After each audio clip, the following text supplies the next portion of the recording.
court, and also, quite frankly, a very valuable asset for the town. That is our tennis court complex here. If you all have not been around there recently, it's in pretty rough shape. Yes, it is. And being an avid tennis player myself, I would, quite frankly, love selfishly to have some nice courts to play on, and certainly I think for the community's sake it would be great if we could improve them. In that vein, and also in the vein of trying to solve problems in a creative way, I came to Mayor Mason, and I believe he approached you all about me looking for ways to improve the courts. Yes. So I have gone forward with that, and what I'm going to do is read you the chronology of things, because no doubt I will forget something. I notified the mayor by letter on July 24th that I'd like to pursue this. So that's sort of the beginning of the timeline. On July 31st, I met with Mr. Herb Osborne of Tennis Courts Incorporated out of Richmond. He visited the Waverly courts, and the mayor joined us on this first walkthrough. On August 6th, I received the estimate from Mr. Osborne for the restoration of all 4 courts. This estimate came in at $153,282.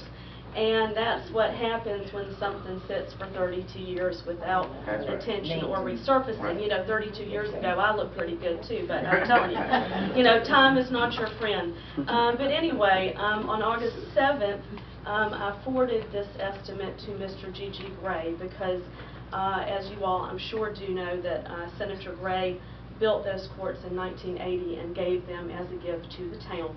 So my first logical source of funding, certainly out of respect for the Grays, and quite frankly, I felt that the money and the inclination to give money would be there, so I started with them. Right. Gigi and I talked later that day, and as a result of the conversation after he got that estimate, we thought perhaps a better way to tackle this project was to deal with courts 1 and 2.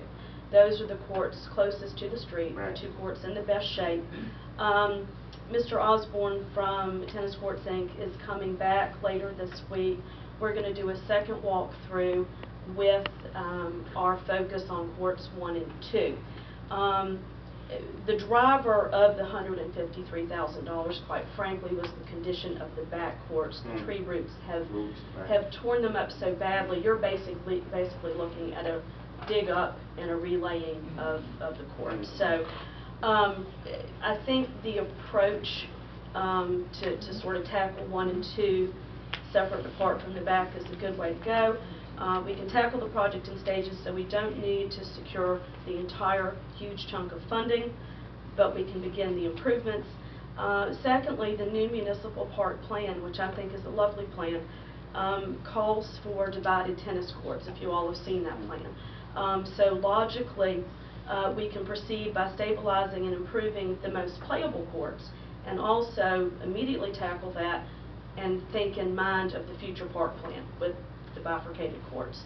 And finally, salvaging these first 2 courts will permit play on 1 and 2, even if 3 and 4 are, quite frankly, for safety reasons, unplayable at this point.